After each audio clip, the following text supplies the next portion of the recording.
siapkan hatiku Tuhan untuk dengar firman-Mu. Ku siapkan hatiku Tuhan untuk dengar firman-Mu.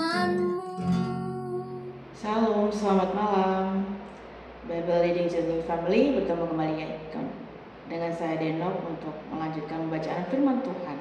Dan malam hari ini saya akan membacakan pengantar kitab Nehemia. Sebelumnya mari kita datang ke hadapan Tuhan di dalam doa. Bapa yang penuh kasih, kami sungguh bersyukur kepada-Mu Tuhan. Kami boleh merasakan berkat dan penyertaan Tuhan sepanjang hari ini Tuhan. Dan malam hari ini Tuhan, kami mempersiapkan hati kami untuk kembali merenungkan dan membaca kitab-Mu Tuhan. Kiranya Tuhan, apa yang kami baca setiap hari bukan hanya suatu kebiasaan yang akan memberikan pengetahuan bagi kami, namun kami boleh mengaplikasikannya dalam kehidupan kami Tuhan, jika kami boleh bertumbuh sesuai dengan kehendak-Mu Tuhan. Terima kasih ya Bapa, kami membawa doa kami di dalam nama Tuhan Yesus. Amin. Dan malam hari ini saya akan membacakan pengantar kitab Nehemia. Kitab Nehemia ada 13 pasal di dalamnya, dan kemudian ditulis oleh, ada yang mengatakan oleh Ezra, dan ada juga yang mengatakan kitab ini ditulis oleh Nehemia sendiri. Dan tema kitab ini adalah pembangunan kembali tembok Yerusalem, alasan untuk dapat sukses dan bekerja bagi Tuhan. Waktu penulisan kitab ini sekitar tahun 430 sampai 420 sebelum Masehi. Tempatnya di Susan, Persia, di Yerusalem, dan juga di Yehuda. Kata kunci dari kitab ini adalah pemulihan.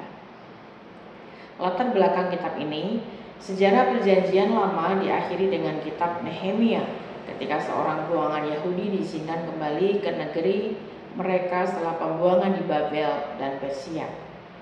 Kitab ini mencatat sejarah 3 rombongan yang kembali ke Yerusalem. Ezra meliputi peristiwa-peristiwa yang berkenaan dengan 2 rombongan pertama pada tahun 538 sebelum Masehi dan 457 sebelum Masehi.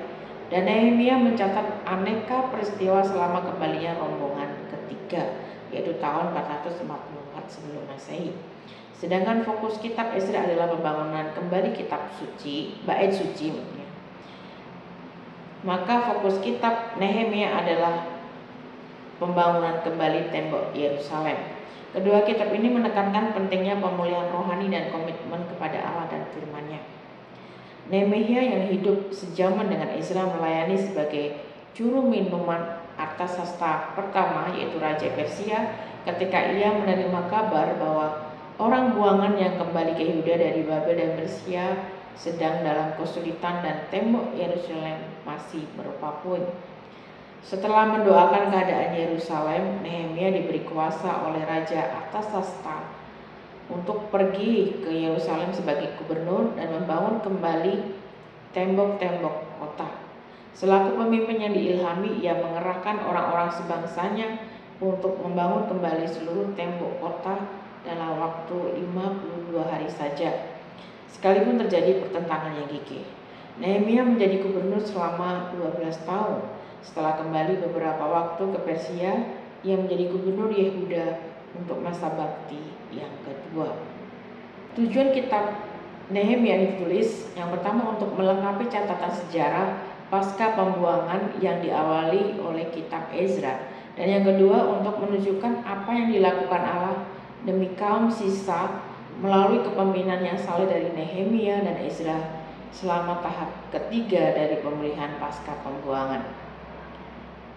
Tema-tema kuncinya di sini adalah Nehemia dengan jelas dianggap sebagai seorang pekerja Allah yang ideal, seorang patriot yang berani, tidak mengenal takut, penuh semangat dan berinisiatif, seorang pendoa dan pekerja keras, dan seorang yang takut kepada Allah dan selalu mencari berkat-Nya. Kehidupannya ditandai dengan keseimbangan yang sehat antara doa dan kerja keras. Kemudian ciri-ciri khas dari kitab Nehemia itu ada 5 ciri utama menandai kitab Nehemia. Yang pertama, kitab ini mencatat peristiwa-peristiwa terakhir dalam sejarah perjanjian lama orang Yahudi sebelum tiba masa intertestamental. Yang kedua, kitab ini memberikan latar belakang sejarah bagi Maleakhi, kitab perjanjian lama terakhir, karena Nehemia dan Maleakhi hidup sejaman. Yang ketiga, Nehemia adalah contoh yang bagus di Alkitab dari seorang pemimpin saleh dalam pemerintahan, orang bijaksana, berprinsip, berani, integritas tak tercela, iman yang kokoh, belas kasihan bagi yang tertindas, dan sangat berbakat besar dalam kepemimpinan dan organisasi. Sepanjang waktu baktinya selalu gubernur, Nehemia tetap jujur, rendah hati, bebas dari keserakahan, mengorbankan diri dan tidak tercela dalam kedudukan atau kuasanya. Yang keempat, Nehemia adalah salah satu contoh perjanjian lama terkemuka dari seorang pemimpin yang mengandalkan doa. Tidak kurang dari 11 kali dikisahkan bagaimana ia memanjatkan doa dan syafaatnya kepada Allah. Ia seorang yang melaksanakan tugas-tugas yang tampaknya mustahil karena ketergantungannya dengan Allah yang mutlak, ia bisa berhasil. Yang kelima, kitab ini dengan jelas menggambarkan bahwa doa, pengorbanan, kerja keras, serta kegigihan bekerja sama dalam mewujudkan visi yang diberi oleh Allah. Dan kitab ini juga ada penggenapan dalam perjanjian baru. Kitab ini mencatat penyelesaian semua langkah dasar dalam memulihkan Yudaisme pasca pembuangan yang diperlukan bagi kedatangan Kristus pada permulaan zaman perjanjian baru. Yerusalem dan Bait Suci dibangun kembali, hukum telah dipulihkan, perjanjian diperbaharui, dan keturunan Daud tetap terpelihara.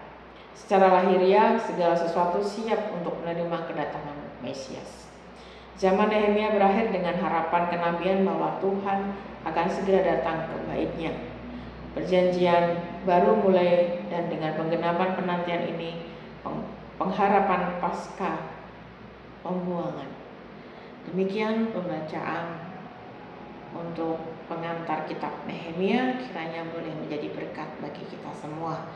Mari kita berdoa. Bapa dalam surga, kami sungguh bersyukur Tuhan, kami boleh membacakan pengantar untuk kitab Nehemia, dan kami boleh membaca biodata dari seorang Nehemia, ya Tuhan, yang Kau pilih Tuhan, meski dia seorang yang Kau urapi dengan jabatan yang tinggi Tuhan, tapi dia dengan rendah hati tetap berdoa kepadamu, tetap tekun di dalam doa, dan juga berintegritas, punya dedikasi, kerendahan hati, dan bekerja keras Tuhan. Karena Tuhan, kami juga boleh mencontoh seorang Nehemia Tuhan, sehingga kami boleh juga menjadi orang-orang yang mau menjadi orang yang selalu berdoa, mengandalkan Engkau, dan kami mau juga melakukan dengan bekerja keras Tuhan. Ya Tuhan, pembacaan firman-Mu pada malam hari ini Tuhan boleh memberkati setiap kami, dan kami boleh melakukannya dalam kehidupan kami Tuhan. Terima kasih ya Tuhan, ini doa kami Bapa, dalam nama Tuhan Yesus kami berdoa. Amin. Amin. Tuhan Yesus memberkati. Selamat beristirahat. Sampai bertemu kembali. Firman-Mu pelita bagi kakiku, terang bagi jalan.